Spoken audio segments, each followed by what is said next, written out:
So let's proceed to activity number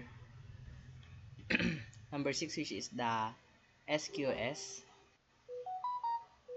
So punta tayo ngayon sa Amazon SQS and then magki-create tayo dito ng queue.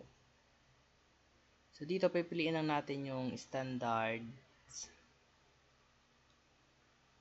And then dito, maglalagay lang tayo ng name.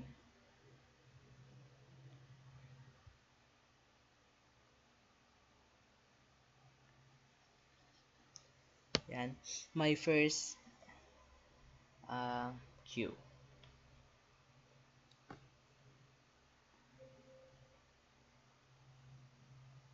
And then dito sa configuration, may makikita tayong ditong mga delivery delay, mga ganyan. And yan, and yan, and yan.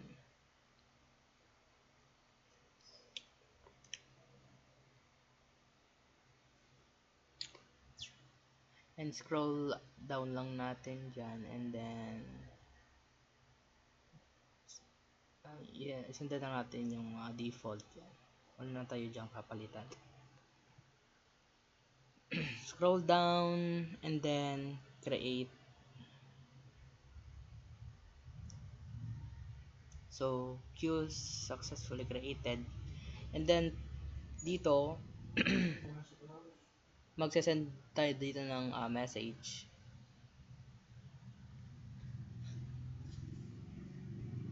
And then sabihin natin dito hello University of Eastern Pangasinan.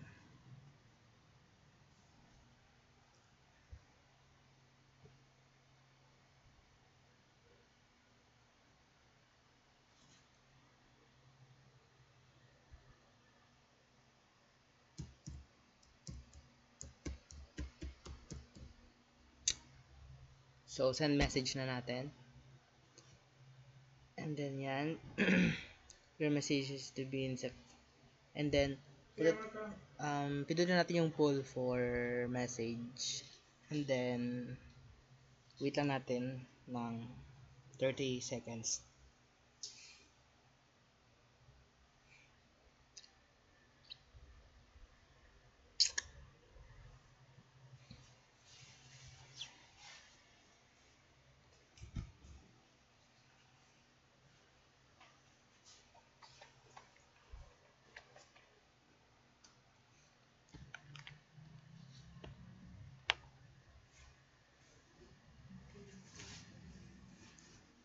And then dito sa baba pindutin lang natin to.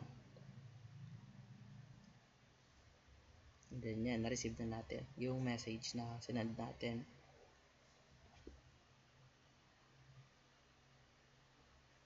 And yun lang for our SQS.